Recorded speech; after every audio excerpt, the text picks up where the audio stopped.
জসিমউদ্দিন, আব্দুল কাদের সহ অনেকেই।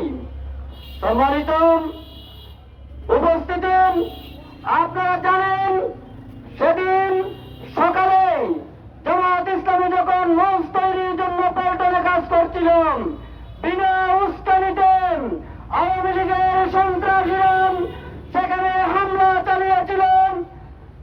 ঢাকার অলিতে গলিতে অবস্থান নিয়ে সেখানে গাড়ি টুপিওয়ালা দেখেছেন, সেখানে তারা লবি বইটা দিয়ে হামলা করেছে। সম্মানিত উপস্থিতি, আজকে 2006 সাল থেকে 25 সাল, 19টি বছর পার হয়ে গিয়েছেন।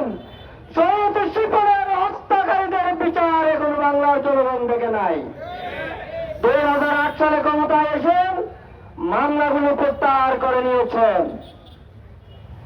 ইসলামী ছাত্র শিবির এবং